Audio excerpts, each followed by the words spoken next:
Welcome and thanks for joining us for this episode of Scope. PANGU Pati has been elected to lead the country.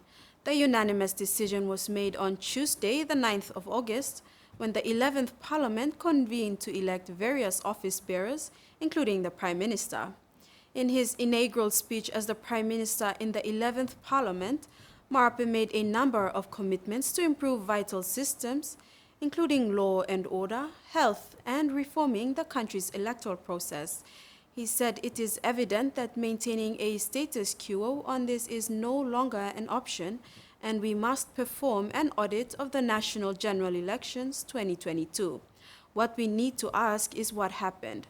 The review will be the basis for us to reform the electoral processes to make sure that one citizen gets one vote.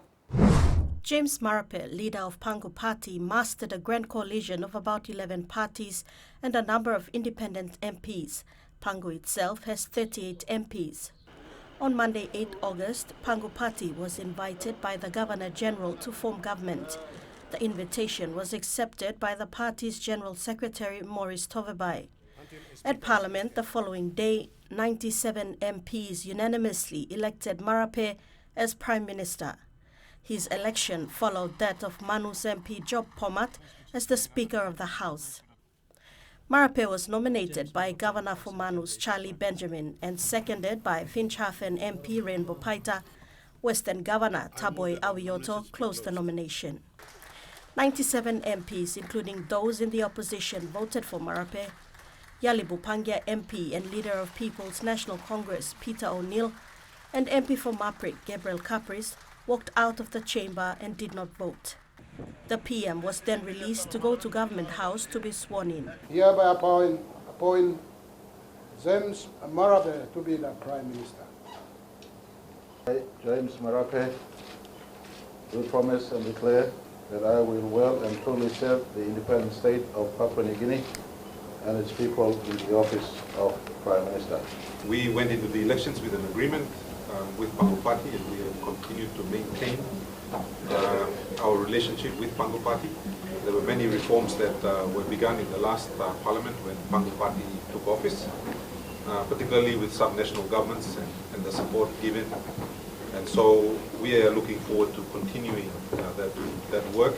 On behalf of the United Resource Party and Matthew Lovagan, I'd like to congratulate the member for Taripori, James Marape, for being re-elected again by the 11th Parliament to lead our country once again. Back in Parliament, Prime Minister James Marape strongly stated in his inaugural speech the need to reform Papua New Guinea's electoral process. Hence, a review of the 2022 National General Election is necessary. Our caucus, a review must take place to reform the electoral processes, to make sure that one citizen gets one vote. We must aspire to give an improved electoral system as a gift to the country on the 50th anniversary of the independence of our beloved Papua New Guinea. PM Marape says building a strong governance oversight arrangement for the Electoral Commission is a must. No doubt this election has been tainted with sporadic events of violence in parts of the country, which led to the loss of lives and property. As we speak, counting is still being done for a number of electorates because of continuous complaints and discrepancies that delayed the process from when polling began. The PNG Electoral Commissioner Simon Sinai stated recently that he will invoke Section 81(3) of the electoral law to extend the date for the return of writs for these provincial and open electorates. Officials responsible for these areas have been given until Monday, August 15, 2022 to do so. The PM said government must seriously adopt a reliable system. We must adopt a systemized way of updating our common role, deploy every means necessary to have reliable identification systems. We must seriously address possibly biometric ID system and possibly electronic voting system and counting system. He added that the national population census associated with the electoral reform will be conducted as early as 2023.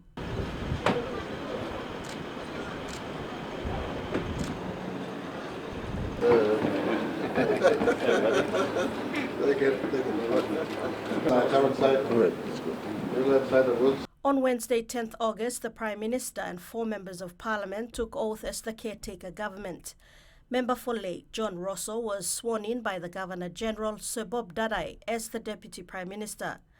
Rosso is also caretaker Minister for Lands and Physical Planning, Housing, Education, Health and Higher Education.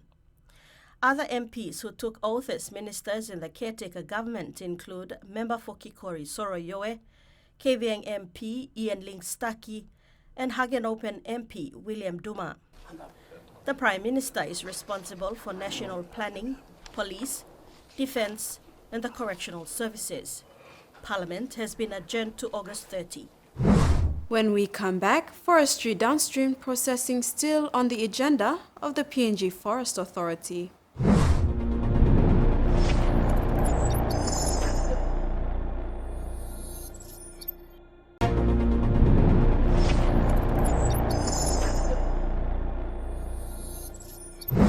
Investors in the forestry sector have been told to do more in downstream processing and planting through reforestation and afforestation.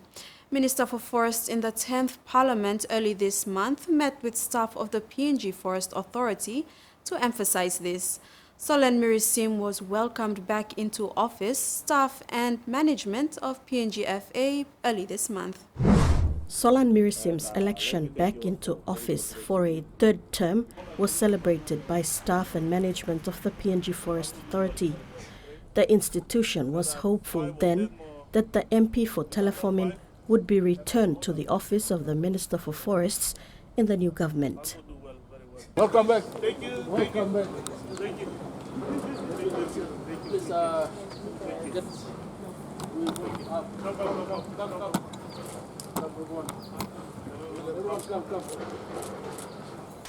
During the gathering with the public servants of PNGFA, Mirisim stressed on the downstream processing and planting.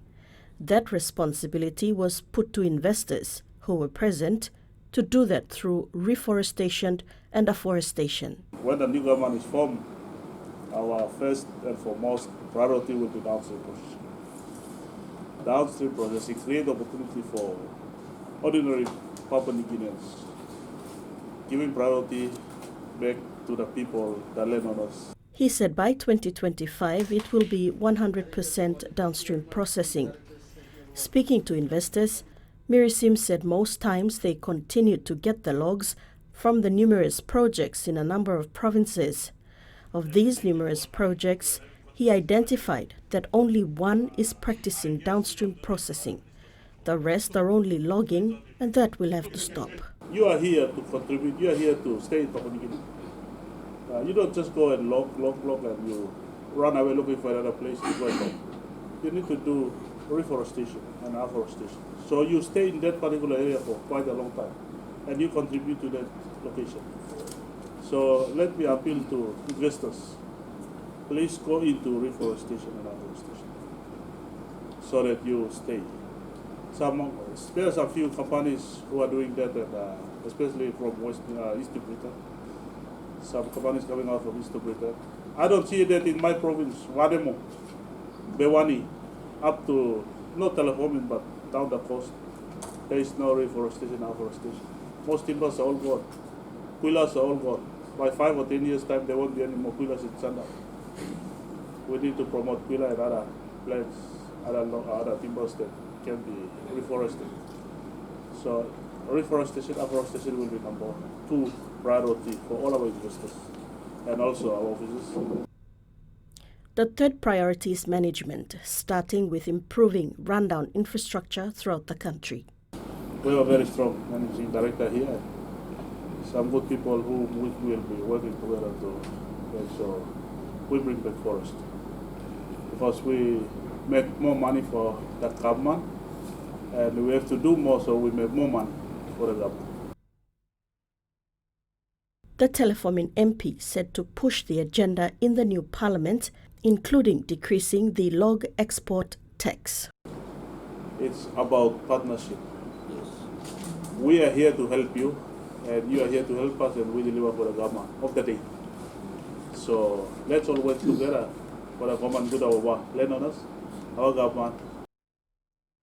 MP Mirisim was accompanied to the meeting with Member for Komohulia Daniel Tindipu and Member for Koroba Kopiago William Bando. John Mosoro, Managing Director for National Forest Service, welcomed the three parliamentarians. And we also congratulate you and congratulate the people of Teleforming for appointing and nominating and electing you back as a member, and also we wish and hope that when the government is formed, I believe all the directors and the senior officers, they truly have seen your leadership in PNG Forest Authority in getting the work done and motivating my directors and everyone else to perform. So a lot of government policy that our current Prime Minister has done, which you took on and you implement. So we would like to maintain and continue that. The downstream policy that we talk about, which you come in and you supported us throughout, plantation, reforestation, and state bargaining authority, there's a lot of good things, including the landowners too. According to a statement issued in 2021 by ACTNOW PNG, 16 new foreign-operated log export operations were started up since 2020.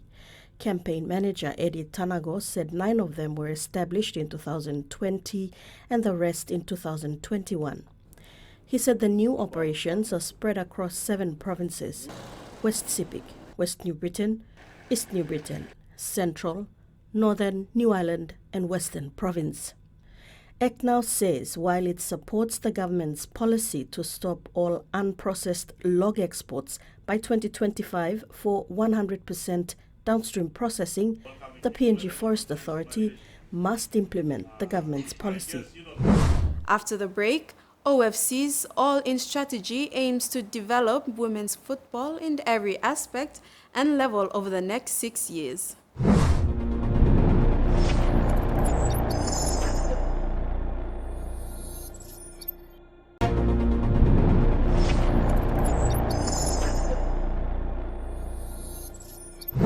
Lay-based members of the PNG Women's National Soccer Team were proudly welcomed back to Marape Province by members of the community.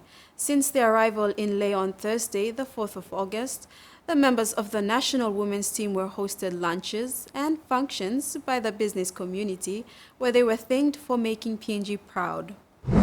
The PNG national women's team made history when they beat hosts Fiji 2-1 in the OFC Women's Nations Cup Grand Final at the HFC Bank Stadium on July 30th. They have created history as the first island country to advance to the Continental Cup in February 2023, where they will compete with 9 other countries for 3 available spots in the Women's World Cup. After a hero's welcome at the Jackson's International Airport on August 2nd, the 7 lay-based players, including Captain Megan Gunemba, farewelled their teammates and traveled to Lay on the 4th of August. The community in Lay gathered at Nadzab and proudly welcomed their representatives with traditional sing-sing and a convoy around the city, an unexpected and warm gesture for the girls. Mipla kambegen lo Nadzab, mipla no expect this kind celebration or line bagona welcome mipla just mipla samda kain sore o wari kisi mipla sem. I am mipla just on merit solo sem lay base mipla mas plat sol in ultim combat mipla 7 plat sol am ogata gamas bakaro convoy na or police marina ogata mama mipla lo li am ogata guantan or welcome mipla no come outside to lab lo check out na kam mipla just come gate and movement solo ogata kago mipla come outside mipla ogata girls mipla just kain mipla cry sol na mipla come outside na mipla to thank you lo big man so mipla kam no Nadzab kam mipla convoy rauni lay city finish mipla go back and stop na mipla tingos am sol am wog mipla finish na noa mipla to thank you lo stolat wogol mama Miss Carol Lewing Lady Mackley and sample narapla mini tingin name dol we time all talk no ga tipla karinim province bimina city bimina ipla take part of this so am wog mipla no finish mipla kambe ko invite mipla logolo Brainbell Plaza. Thank you to Brainbell too to make him meet and greet planty line straight to ko mipla to thank you mipla kam na mipla meet mipla sigani mipla to congrats Bien all brain bell plaza sing out mi pla goken. All give me all free all soccer boots.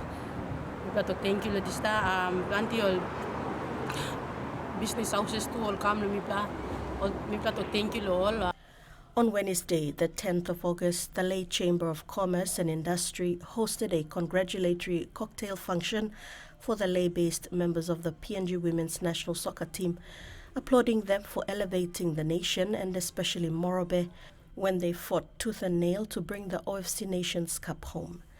Captain Megan Gunemba, her 6 teammates and second assistant coach Edna Thomas were given a rousing welcome at the Leh International Hotel poolside before they were ushered into the conference room by a Sing Sing group.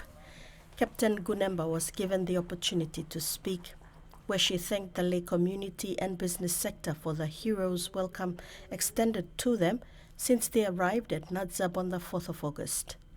She appealed for support for women's football, alluding to the massive potential that could be harnessed if facilities, equipment and financial support had been present. Her sentiments were supported by LCCI President John Byrne, who encouraged the business community to get behind grassroots sports. Byrne outlined that women across the country are underestimated in business and underestimated in sport, and it's a milestone to see the women's soccer team rise above the stereotype and rewrite history. Second assistant coach Edna Thomas described the members of the national women's team as young and strong-willed. This team, the PNG team, made up of the girls were young, strong players. They include it's the Nations Cup, UFC Nations Cup, and we will play with them hard and strength.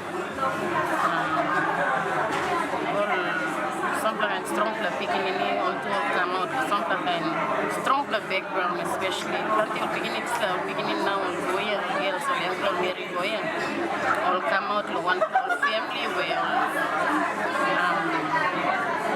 family background strong lot to learn.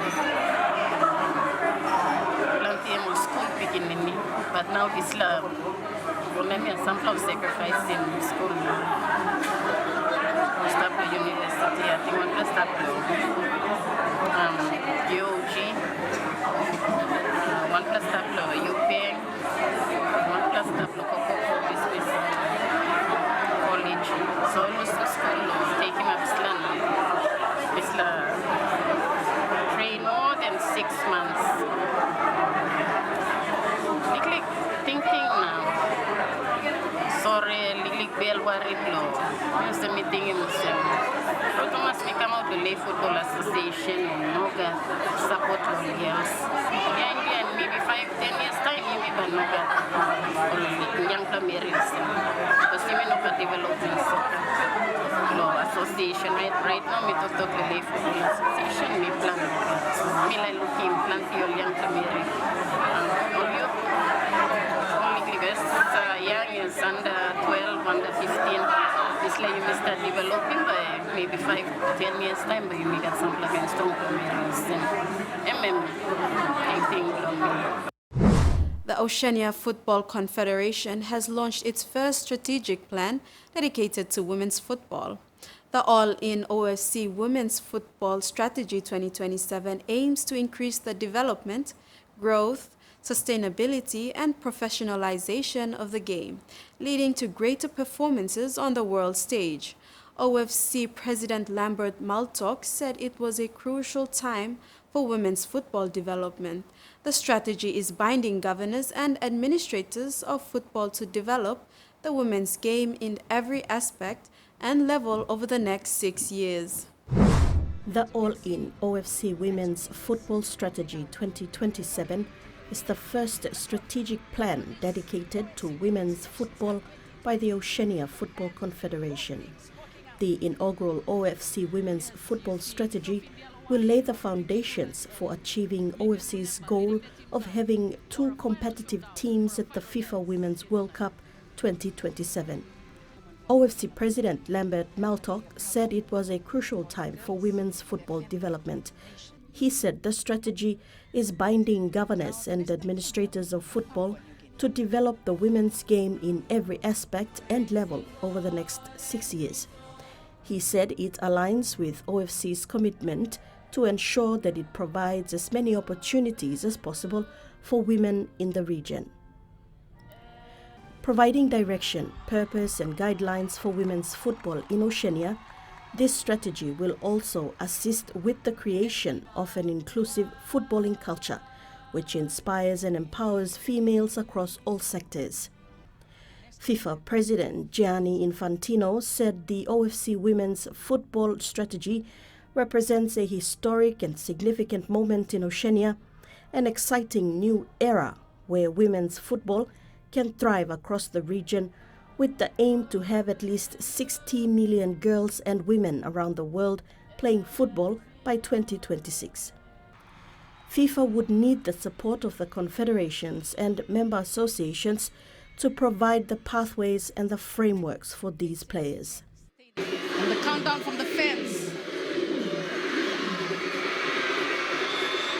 Manisha Kumar to kick off for Fiji.